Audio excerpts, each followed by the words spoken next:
Check one, two. Hey, everybody.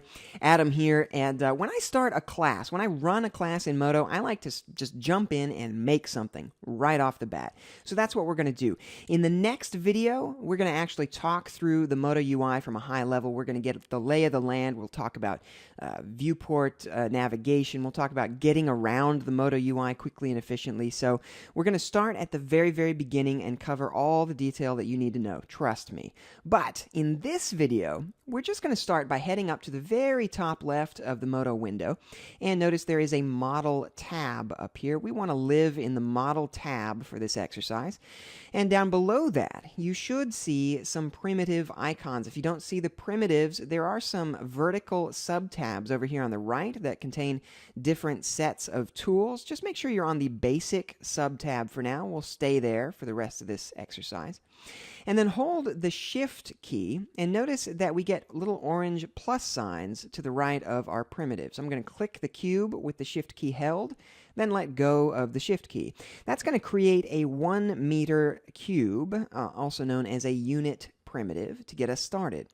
Now, in case your viewport is not as neatly centered as mine is, just go ahead and hit the A key on the keyboard for Zoom Fit All, and that should fit everything to the view. Now, like I said, in the next video, we'll talk about the nuances of viewport navigation, but for now, as we get our sea legs, just suffice it to say, you can head up to the top right of any viewport, and notice we have 3 little icons here that are very useful. Click and hold on this one on the left to pan. Click and hold on the little arrow here to rotate your view, and then click and hold on the magnifying glass to zoom in and out. And note, with the magnifying glass, you're going to drag left and right to zoom, not up and down. Up and down won't do anything. Okay, so I'm just going to rotate around here a little bit to where we can see our cube nicely. Now, let's head up to the top left of the viewport to the Modo Modes bar, which is central to our Modo experience. There is a lot we're going to do with this, and we want to be in polygon selection mode. That's this third one over from the left, okay? So let's head down into the viewport and click on any polygon to select it. It will turn nice and orange if it is selected. Click off in space to deselect it. Now, in Modo, you can drag over multiple polys to select them, which is a very nice feature, but in this case, we only want one. So if you accidentally get multiple polygons, just click off and then click again on the one poly that you want. With that selected, we'll head over back to the basic toolbar, and down at the bottom we have a bevel tool. Now, by the way, down here below the tools, you'll notice a very faint little dividing line, and if I drag that up, it will actually hide the tools underneath it. So if you don't see the bevel command, make sure to pull down this divider far enough so you can see all these extra tools down here at the bottom.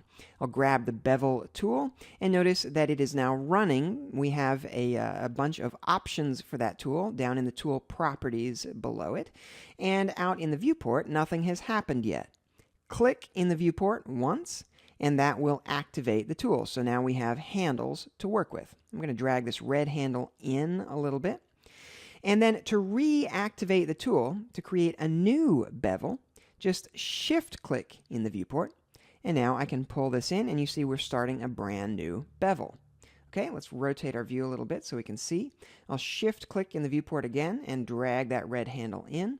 Shift-click in the viewport again, drag the blue handle out, and then the red handle in just a little bit, so we've got something kind of sticking out here.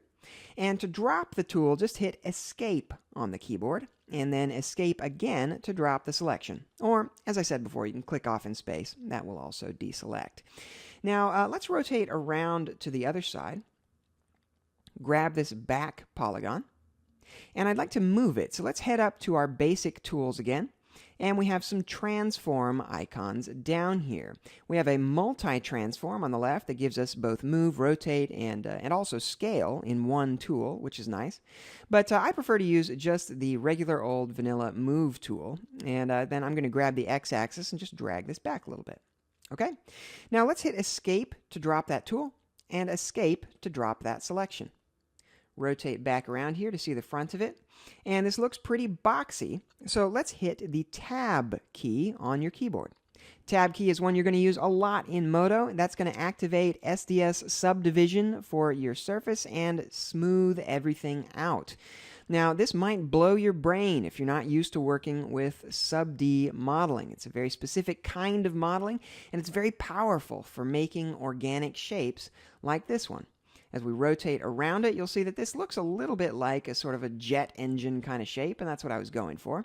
And we can actually keep modeling in this view if we want to. So I'm going to click on that back polygon again, making sure I'm in polygon selection mode, and grab the Scale command over here on the right.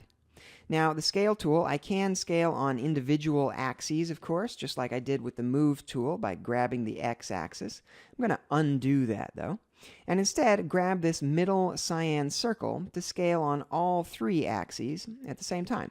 Just kind of taper this shape a little bit.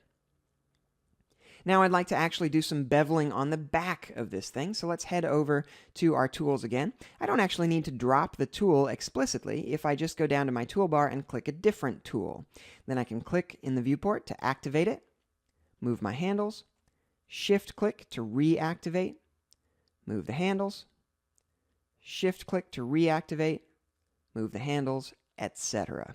Escape to drop the tool, escape to drop the selection, and folks, we have a sort of a little jet engine kind of thing that you could put onto, I don't know whatever kind of vehicle you happen to be working on.